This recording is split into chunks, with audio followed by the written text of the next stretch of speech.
Alexis, what courses do I take? How much does it cost? Do I even need them? What is going on in these courses? Don't worry, I'm going to go ahead and answer all these questions in this week's episode. There are different types of courses for you to go ahead and start investing in. Let's go ahead and see the main two, whether it's virtual or if it's in person. So let's go ahead and start off with virtual. So the benefits of virtual is one, you can go ahead and watch these videos over and over again. Another good thing is that because it's not in person, the price is going to be significantly lower. I've actually paid for a course that was about $50 for a whole lip technique. One, again, it's not in person.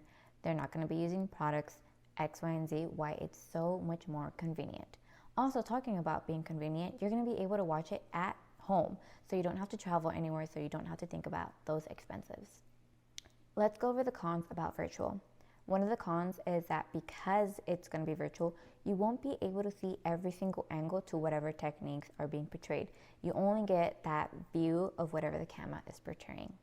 Another thing is that whatever questions you may have might not get answered right away. If there's only going to be an hour-long course, then they can only get to so many questions to be answered. So something you might want to keep in mind.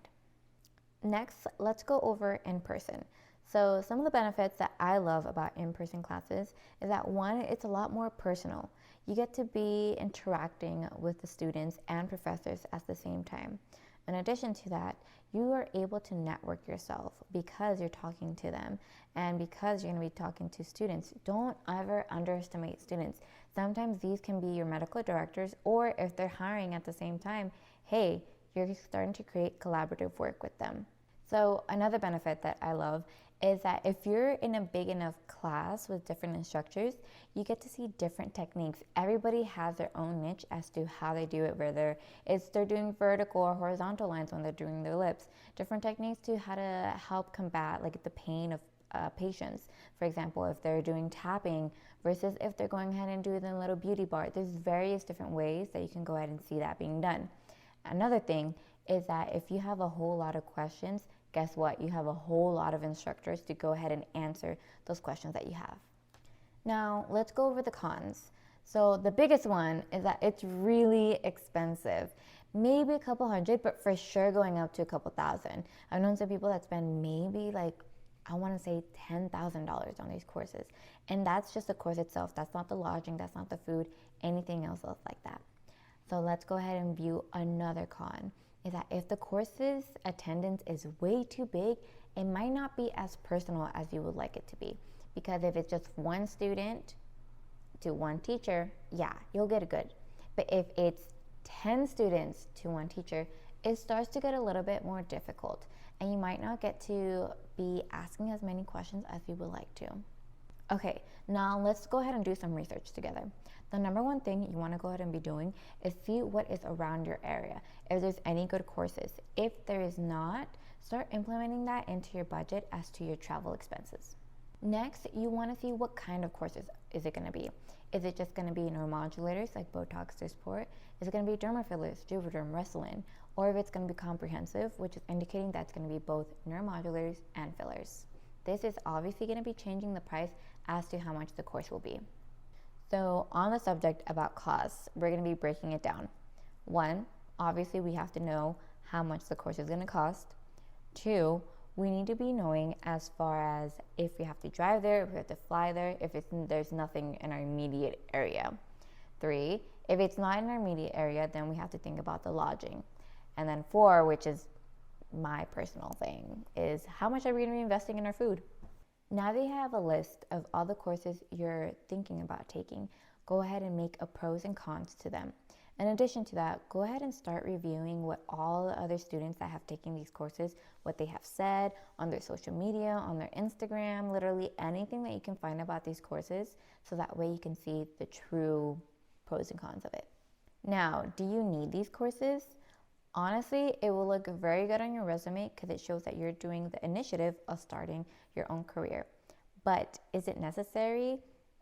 Not really. At the end, it really just depends how you're marketing yourself to these med spas. Some med spas, they just see like, hey, you're very passionate, you're very enthusiastic, and you want to go ahead and start providing care for these clients.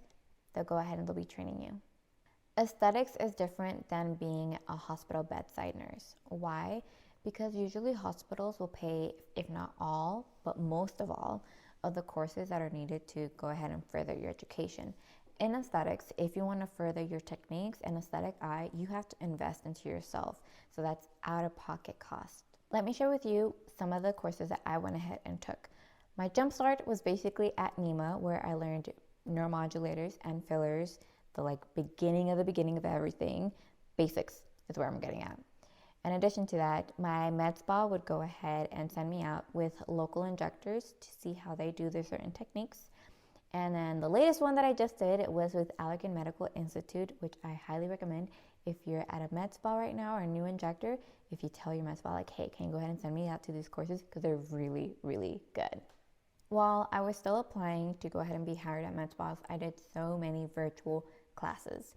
One, I went ahead and watched so many of the videos of Nurse Janet, recommend her, she's here on YouTube. I invested in a lot of courses that Vanessa Lee did over the pandemic. In addition to that, I found out about Palette Resource. Palette Resource is really good, especially for beginners or aspiring aesthetic nurses. I'll go ahead and put the link down in my bio so that way you can go ahead and reach it out. You can also get your CME and CEU credits on there. It's basically everything and anything that has to do with the pan-facial rejuvenation of the face. And honestly, I love their segments on how they break down the anatomy of the face. If you stayed this far, first of all, thank you. And let me go ahead and share a few snippets of courses that you can go ahead and see virtually. One, we already talked about the palette courses, which I highly recommend. Go ahead and start off with the neuromodulators like the Botox. Go on to fillers maybe later on. Usually neuromodulators are a little bit more safe and easier to comprehend than fillers themselves. Two, on Instagram, there's so many Patreons that you can see, like Jubilant Julie, Injector Bunny, and so on and so forth. If you want to go ahead and follow me on Instagram, and I will be showing you every single injector that has been helping me out that I've been following on. But besides that, thank you so much, and I hope to see you next time.